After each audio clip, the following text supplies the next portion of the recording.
एक घने जंगल के बीचों बीच एक विशाल पेड़ था जिस पर हजारों पक्षी रहते थे। उन्हीं में से एक छोटी सी चिड़िया जिसका नाम चुनमुन था, वहां अपनी मस्ती में रहती थी।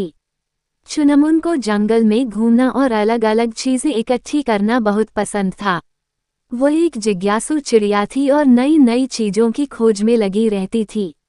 एक दिन चुनमुन को जंगल के सबसे पुराने और रहस्यमय पेड़ के पास एक चमकीला फल दिखा। वह आम की तरह दिखता था, लेकिन उसकी चमक बाकी फलों से अलग थी।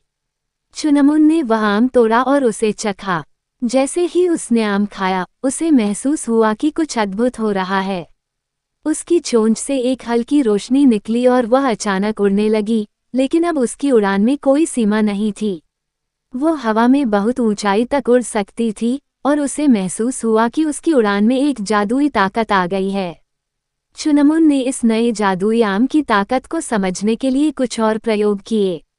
जब भी वह इस आम का एक टुकड़ा खाती, उसे अलग अलग शक्तियां मिलती।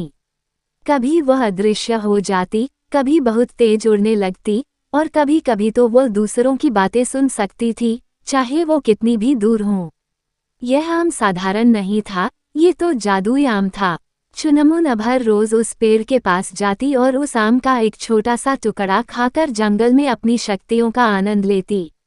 लेकिन उसने एक दिन सोचा, अगर मैं इस आम का पूरा फल खा लूं, तो शायद मैं हमेशा के लिए शक्तिशाली हो जाऊंगी। पर वह थोड़ा डर भी रही थी, क्योंकि उसे नहीं पता था कि ऐसा करने से क्या हो सकता है। एक दिन जंगल में एक संकट आ गया। एक शिकारी जंगल में घुस आया और पेड़ों को काटने लगा। पक्षी डर के मारे इधर उधर भागने लगे।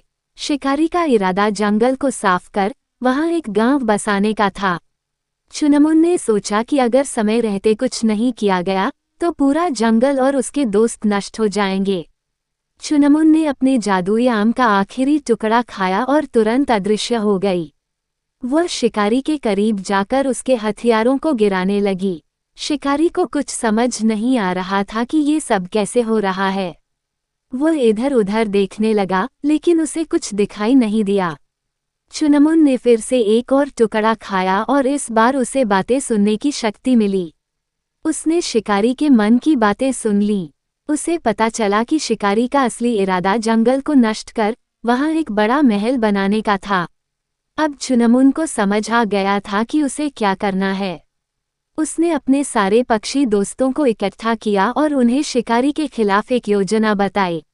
सभी पक्षियों ने मिलकर शिकारी पर हमला किया।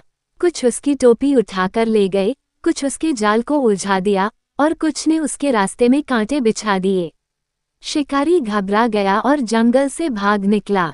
चुनमुन की सूझबूझ और जादुई आम की शक्तियों की वजह से जंगल फिर से सुरक्षित हो गया।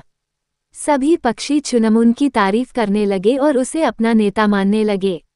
लेकिन चुनमुन ने सोचा, मुझे इस आम का सारा रहस्य अभी तक नहीं पता चला है। अगर मैं इसे हमेशा के लिए रख लूं, तो हो सकता है कि मैं इसका दुरुपयोग करूं। उसने जादुई आम को वापस उसी पेड़ के नीचे गाड़ दिया और तय किया कि अब वह इसे कभी नहीं निकालेगी।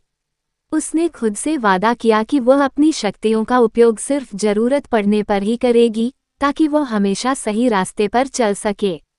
इस तरह चुनमुन और उसका जंगल हमेशा के लिए खुशहाल और सुरक्षित रहे। और वह जादुई आम एक राज बनकर उसी पेड़ के नीचे दबा रहा, जब तक कोई और उसकी खोज न कर ले।